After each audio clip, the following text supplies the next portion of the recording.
Qiziq, K-popni butun dunyoga kim mashhur qilgan? BTSmi, Blackpinkmi yoki Big Bang? Umuman olganda, hozir ko'pchilik tomonidan muhokamalarga sabab bo'layotgan bu mavzu fandomlar o'rtasida yaxshigina urush va mojarolarni keltirib chiqarmoqda. Kelinglar vaziyatni faktlar bilan baholaymiz. K-pop guruhlari va idollar asosan 5 ta yo'l orqali mashhurlikka erishadi. Birinchisi albatta Spotify, ikkinchisi Billboarddagi o'rin, uchinchisi albom sotuvlari, to'rtinchi bo'lib esa konsert va global mashhurlik va nihoyat 5-chi oxirgisi bu mashhur festivallar, shoular va mukofotlar. Umuman olganda K-popga birinchi bo'lib yangilik kiritgan, laystiklarni yaratgan guruh bu Big Bang. Lekin bittagina laystik orqali K-popni butun dunyoga mashhur qilib bo'lmaydi. Qolaversa Big Bangda American Music Awards, MTV Video Music Awardsga o'xshagan mashhur mukofotlar yo'q, hamda Spotify'da stream ko'rsatkichi anchagina past. Big Bang hattoki Billboard Hot 100 talikka ham kira olmagan. Big Bang ko'p narsaga yangilik kiritdi va ikkinchi genning talantli guruhi bo'la oldi, lekin bu K-popni butun dunyoga mashhur qilish uchun yetarli emas. Blackpink guruhchi.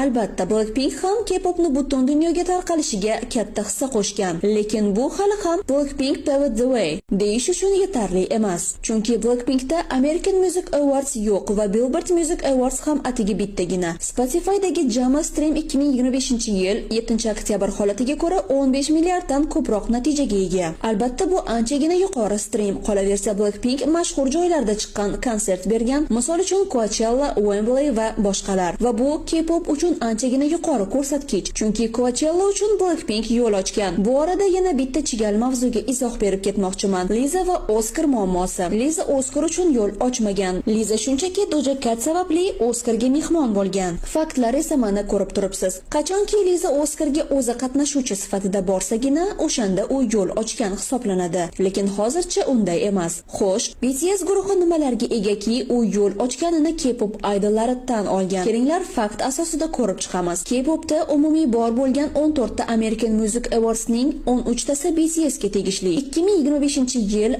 avgust oyi holatiga ko'ra BTS Spotify'da jami 47 milliarddan ortiq streamga ega. Boshqa guruhlar Billboard Hot'da birinchi o'ringa chiqa olmagan paytda BTSning 6 ta qo'shig'i birinchi o'rinni qo'lga kiritgan va ko'plab rekordlarni buzgan. BTS Grammy'ga yo'l ochgan. BTS BMT'da nutq so'zlovchi faxriylar sifatida ishtirok etgan. BTS yuqori ko'rsatkichli albom natijalariga ega. BTS birinchi bo'lib Wembleyga yo'l ochgan. BTS sababli VMAs'da K-pop kategoriyasi paydo bo'ldi. Billboard Music Awards'dagi K-pop kategoriyasi ham aynan BTS sababli paydo bo'lgan. BTS sababli hozirda boshqa K-pop guruhlari Amerikaning mashhur shoulariga bora olishadi. Jungkook FIFA jahon chempionatida chiqish qilgan. Jin esa Olimpiada o'yinlariga yo'l ochib bergan. Albatta, shubhasiz butun K-popga BTS yo'l